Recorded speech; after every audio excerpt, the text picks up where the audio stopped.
lithi manini kuloko libeke isilokwana salo leleswati lathi manini kuloko lenabitu aningiko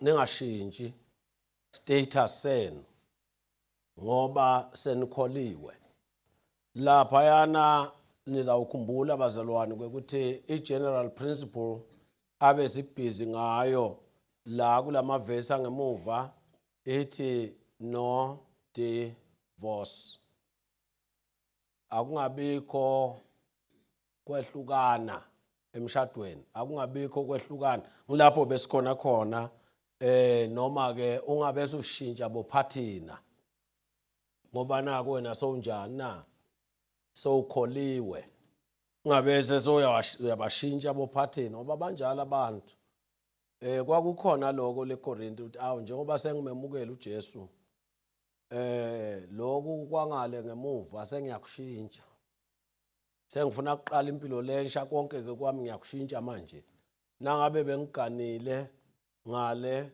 ngishintsha naphathina wami uthi ke Paul cha mani nje kuloko mani kulodali wakho noma yena ngaba akakholwa wena qhubeka nalodali wakho nikhona yini phela ukhuluma nabantu labenze njani labashadile akakhulumi nabantu labangakashadile vele ke nangabe sowumemukela uJesu kanti bojola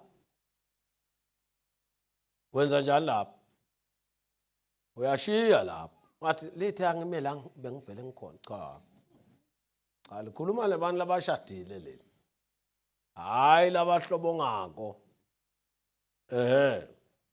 manje lapha ke bese singale ngaphambili ke bazalwane sikhulu sithi i fourth principle yesine ithi a person should not seek to change his place in life because he has become a Christian.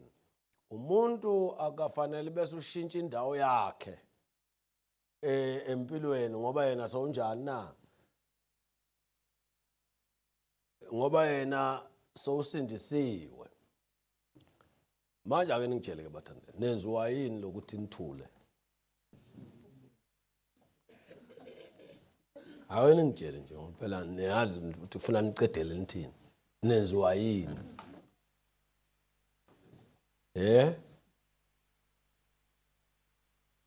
nesangibuka yebo baba nenziwa yini lokuthi nithule ngoba ngiyanibona ukuthi nisabuka Angibikele basana egameni lenkosi Jesu Kristu amen. Amen. Mfundisi ngicela nje ukubisela emva kancane kuna indzaba nje losekwayithinza lokuthi ivele Paul abeshilo lokuthi akubede lo divorce yakho.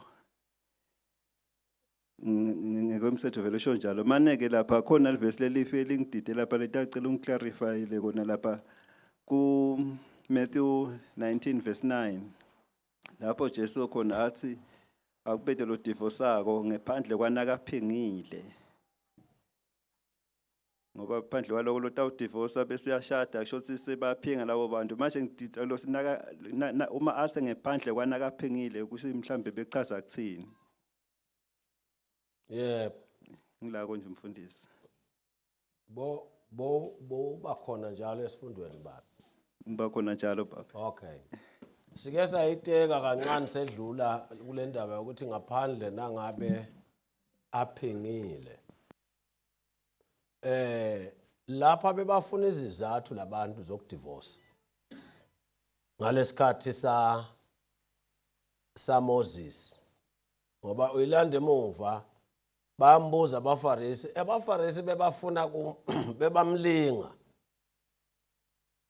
ukuthi manje uthini wena ngendaba yedivorce Moses wabanika abantu ini manje ake siyifunde singayikhulumela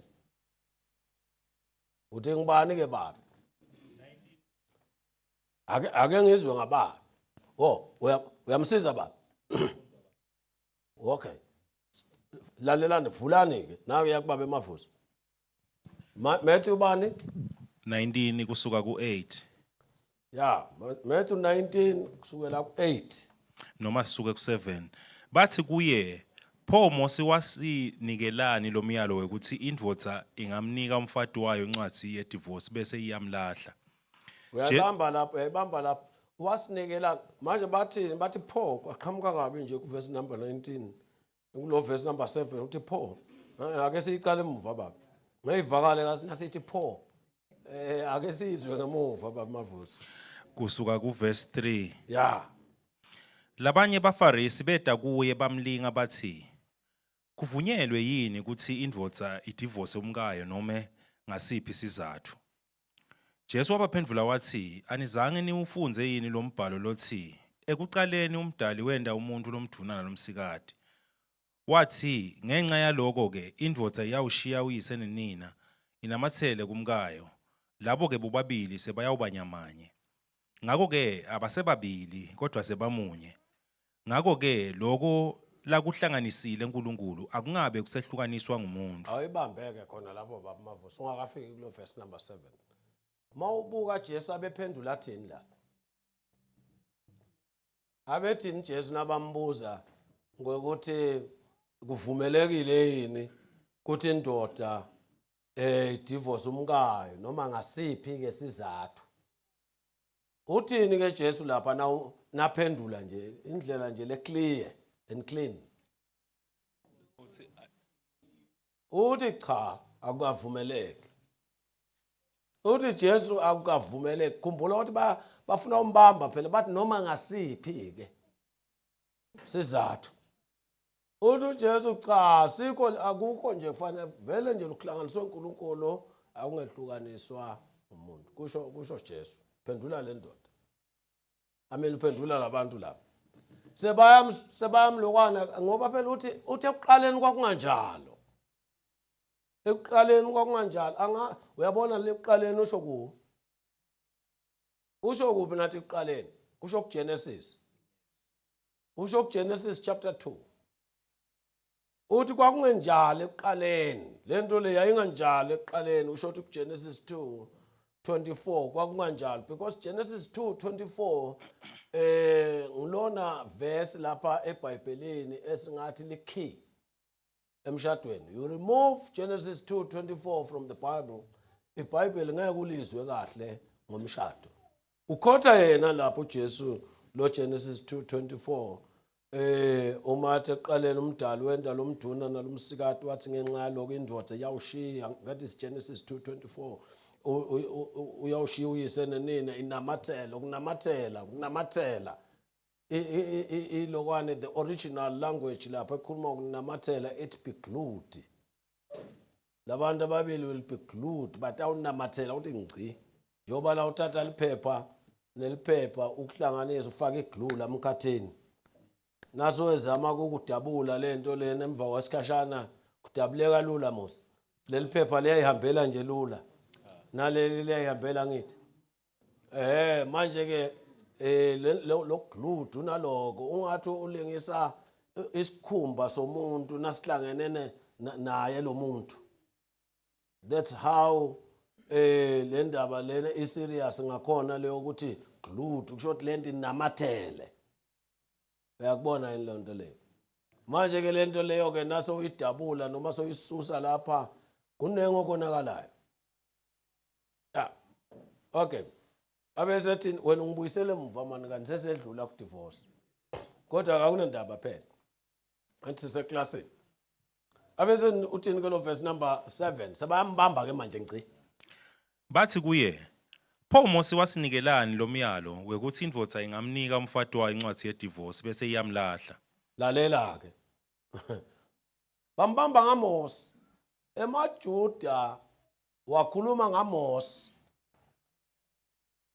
ngeke uzomphikise Mose ngoba waziwa njengemuntu lomkhulu kakhulu Mose bona nje wathi uphikisa Mose abakuzwa ngoba bazi ukuthi Mose ngiyena hero of faith ngiyena muntu vele ufuna ababheke kuye ingakho kumbhalo wencwadi yamaHebheru nasafika ukhuluma nalamaHebheru labesakholwa uthi hey Jesu umkhulu kuna Moses because bona bebaqaba ukuthi akakho umuntu ongaba mkhulu kuna Moses. Ingakho nje mabamkhothela abasho ukuthi pho uNkulunkulu cha, but pho Moses, because they thought of Moses as greater than anybody ongahlaba khona. Uqhamuka lo yambhwala ngalo uthi hayi lalelani la, Jesus is greater than Moses.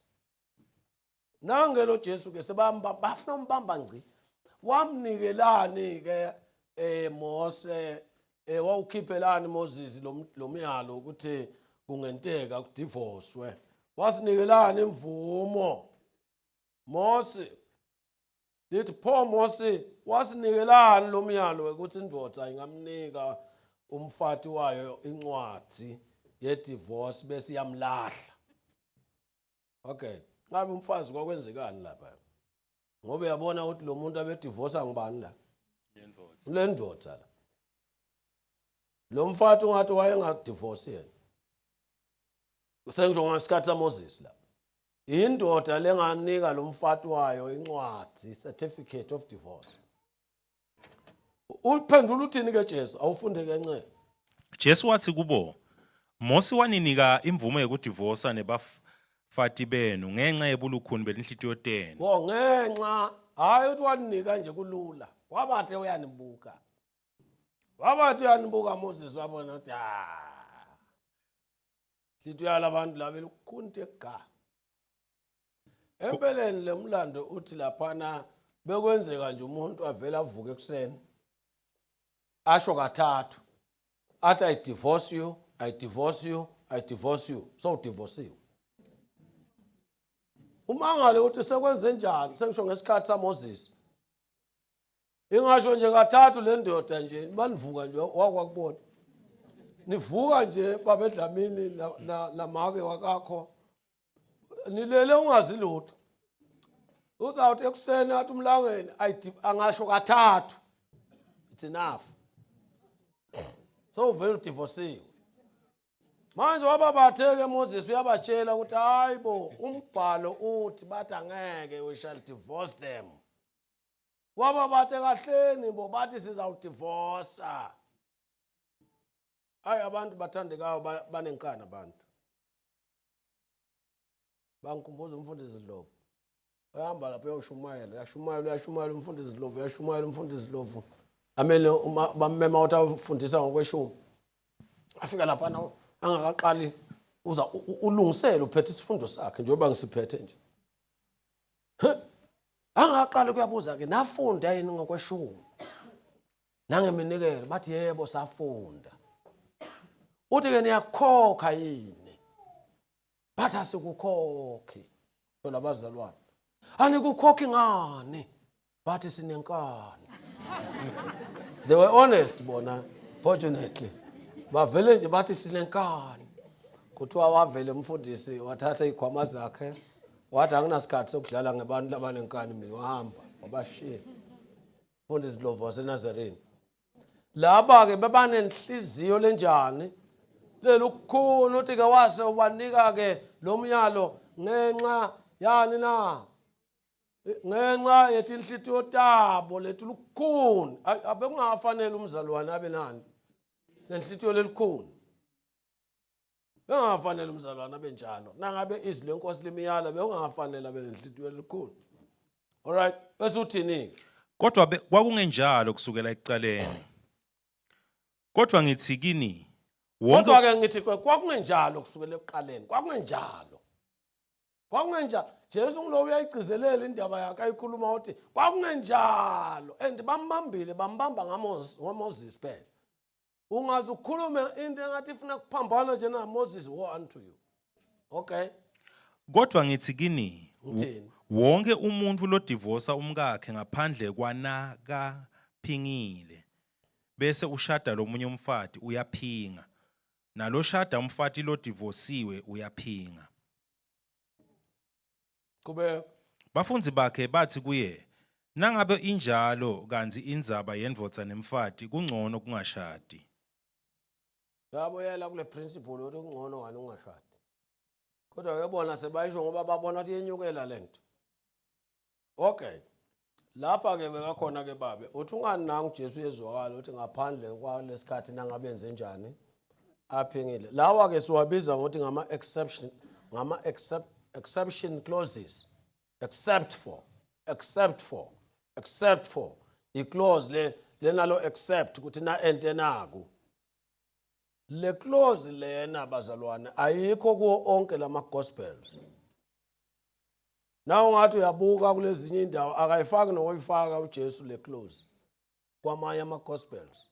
Iyavela vele iyaqhama la kulelokwana. But remember uJesu lapha bengafundisi ngokuthi umuntu nangabaphingile abokwenziwa njani.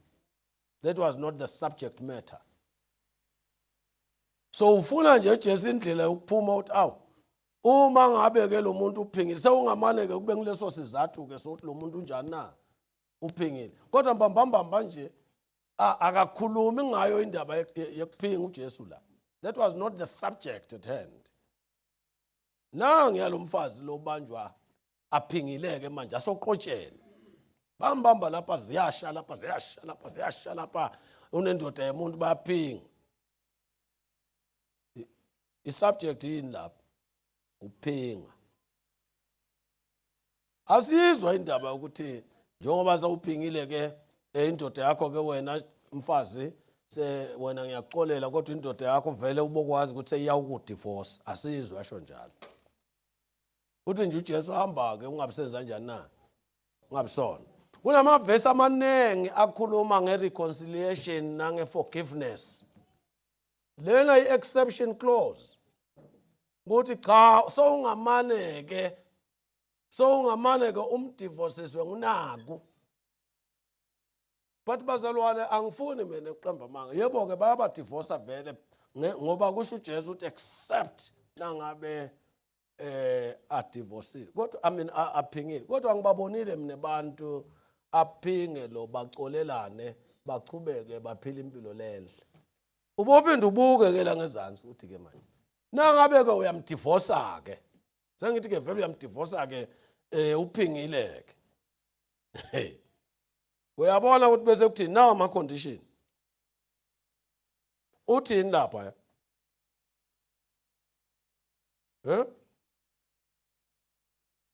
Wonke umuntu verse 9. Funda abamavusi verse 9. Wonke umuntu lodivosa umkakhe ngaphandle kwanakaphingile bese ushada lomunye umfati uyaphinga. Nalo shada umfati lodivosiwe uyaphinga. Manje sekuthini ke lencanga ke lena manje? Kusho ke nangabe uyamdivorce yenza njani?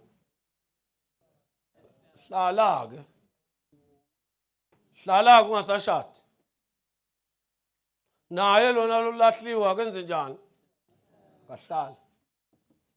So le exception clause iyawuveza lo mnyango kancane we-divorce njengoba sowubona la. Kodwa manje ibesifaka indaba ukuthi ke nangabe sekwenzekile ke na divorce bobe uyahlala. Nalo munye enze njani na?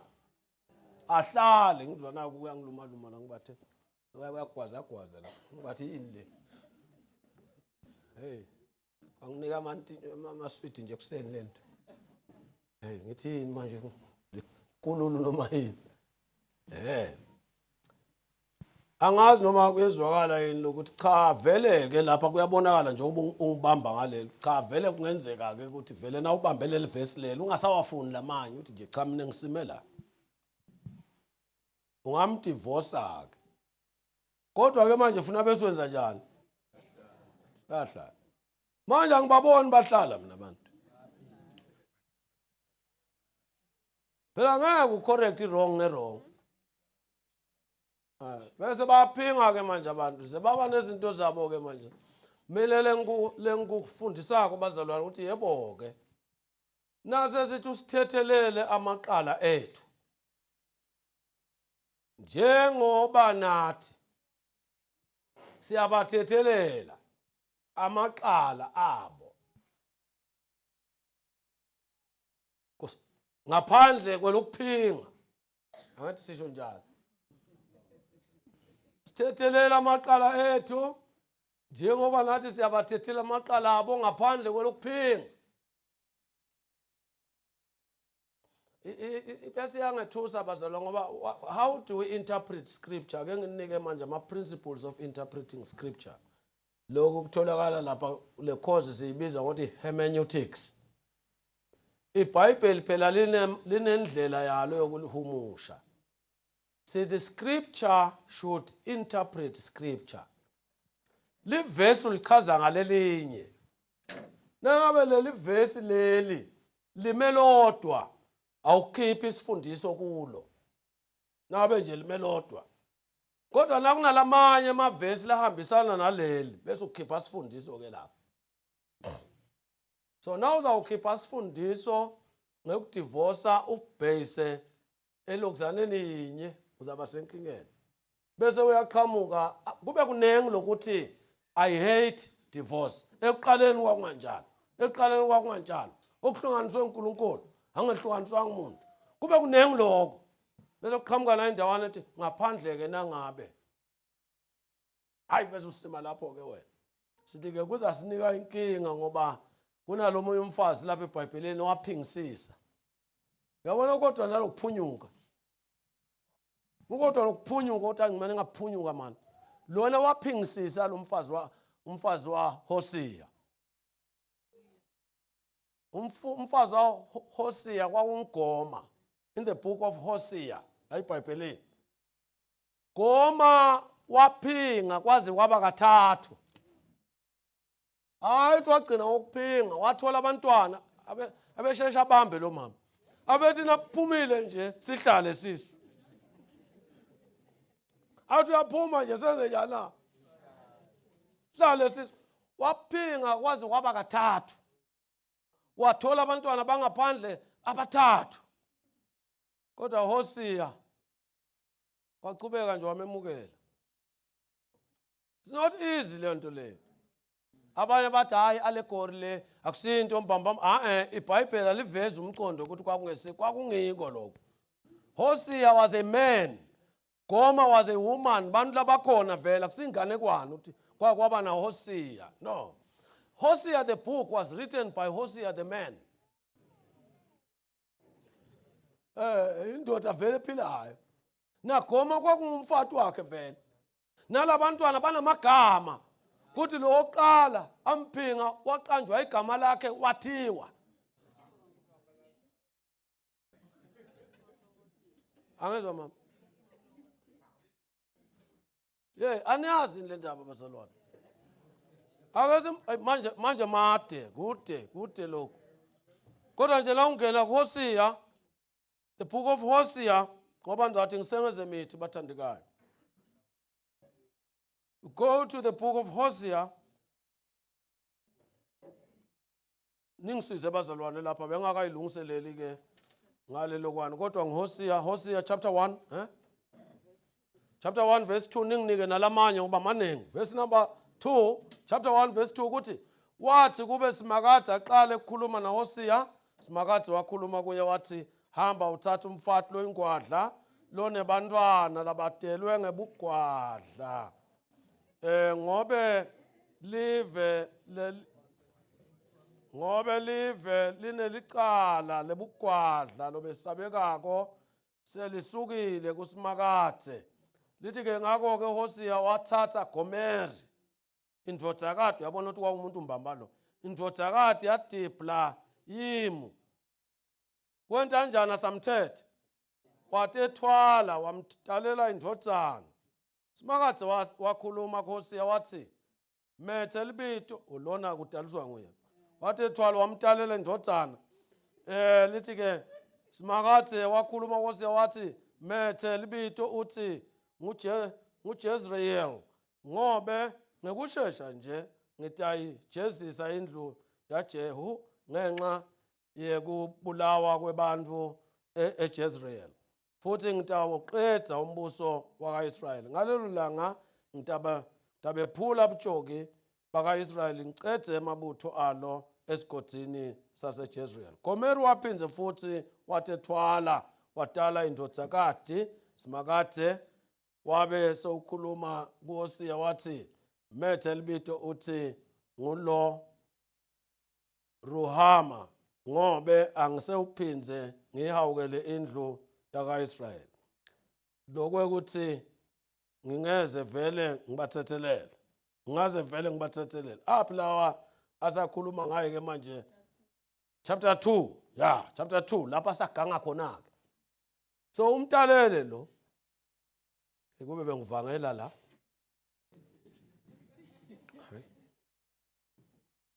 hayi nangikhulumisa kakhulu manje ngoba nangikhulumisa kakhulu manje bazalwa noma kube bengivangela manje la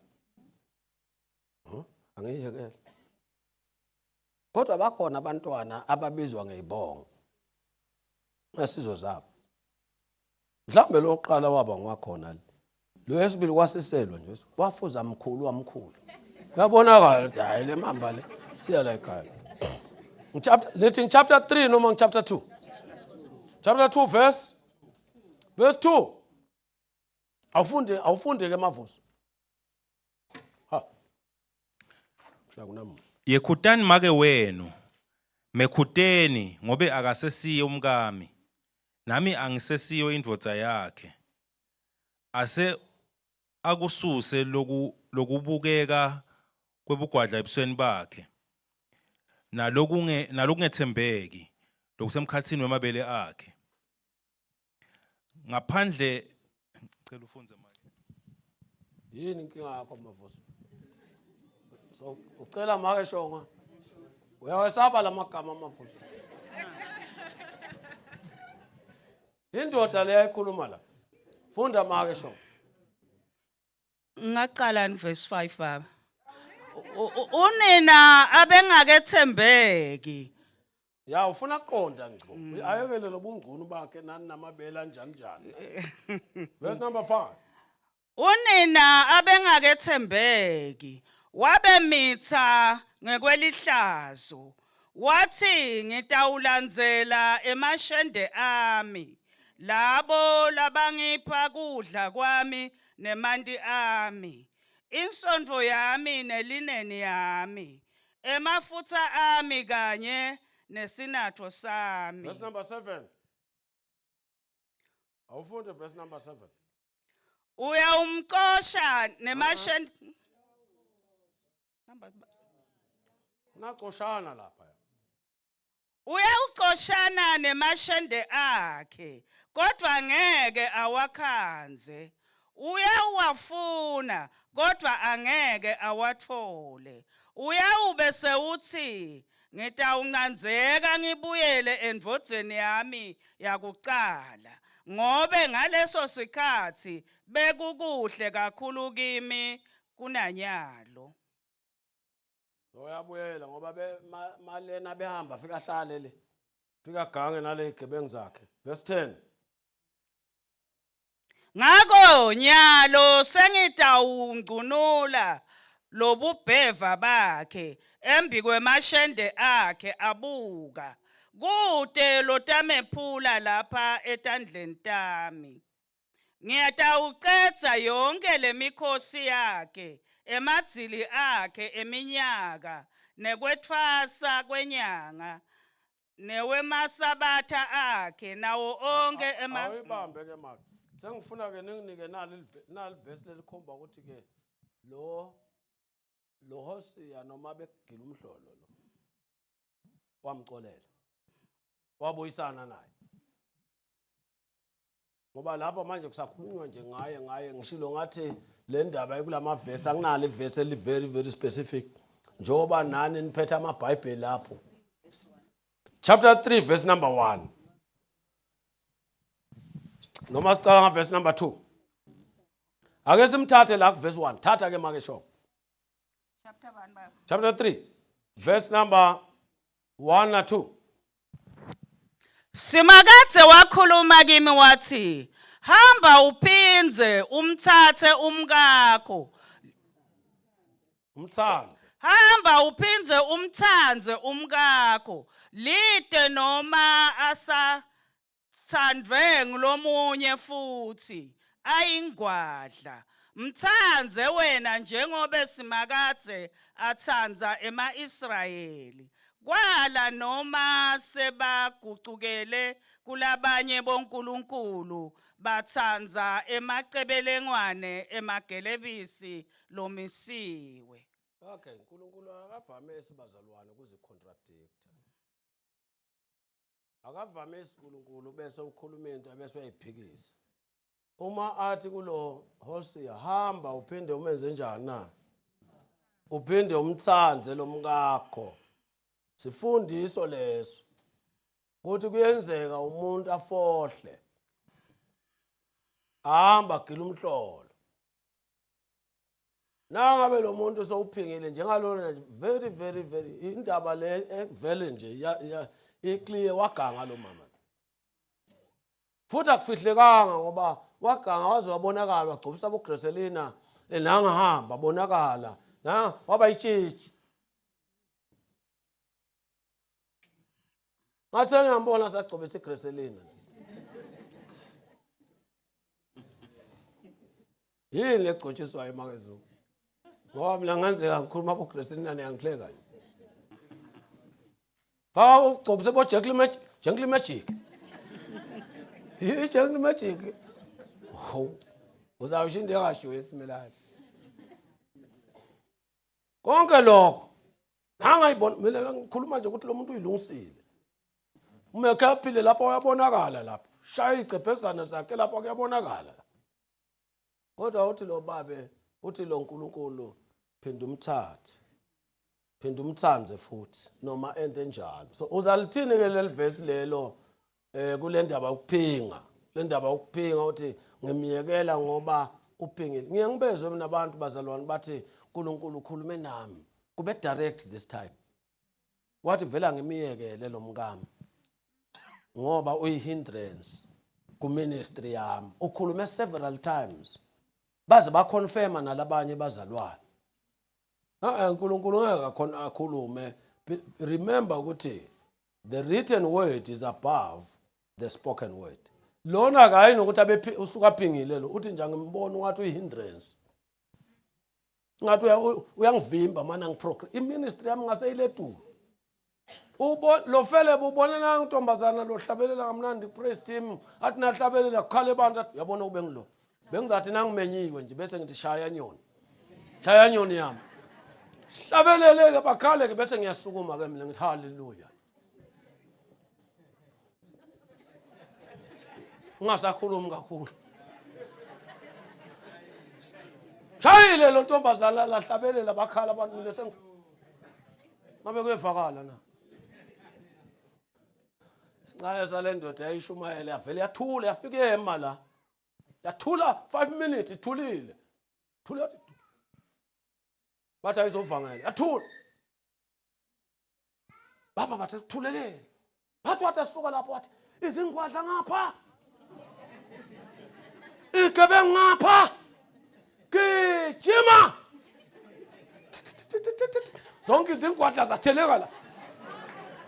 Zonke igebengu zatheleka ngalo. Akashumayelanga ngalelo la, wathula nje wababuka. For 5 minutes.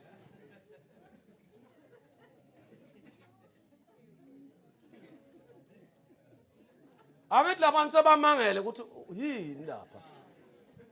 Babamba nge-psychology. Kuyababuka ukuthi. Bathi hey lo muntu uyaconnecta vele connecta namazulu. Kwakungakahleli lokho muntu. Phathi nje izingwadla ngithi ngala. Igebengu ngala. Gijima. Namanje kwangathi ngangiyasho. Angazi babe ukuthi that's a difficult text babe. Leli verse lilikhunyana lelana ngoba ufuna ukuthi ulicwaninge ngempela uthi wakwenze njani lapha. Manje asibaboni ke lesibangama examples la eBhayibhelini. Sebenza lokho ukuthi wamala lona ngoba wamthola phingile asisakuboni lokho. Kanti fanele iBhayibheli lichaze lona. Sikubona. Sengifuna uyibamba la isikhathi seyouth namhla. Kodwa kungenzeka ukuthi ngikudida ngempela baba. Mina, I can still go deeper next time on this subject. Kodwa nje ngiyacela ukuthi mhlambe siyibambe la. Ukahle babe noma uthi hayi angizwa mina. Hayi ngiyalahleka. Siyeke. Okay. All right. Hayi. Ungabosala ku Bible study. Buka nje ngoba umshumayeli namhla uzawusho noma niyamuzwa noma nimuzwa nizawuthula nje. Ku Bible study hey awume awuzwakali la. Bese siyaxoxa. That's how I like I Bible study bathandeka ngoba niyakhulumisana. Buka kade ngaphuma kule nto yakhuluma ngayo baba. Kodwa uthi ngiyakuzwa nje lokho kushoyo. Asesiphinde sibuyele. Bible study inhle ngaloko bathandekayo.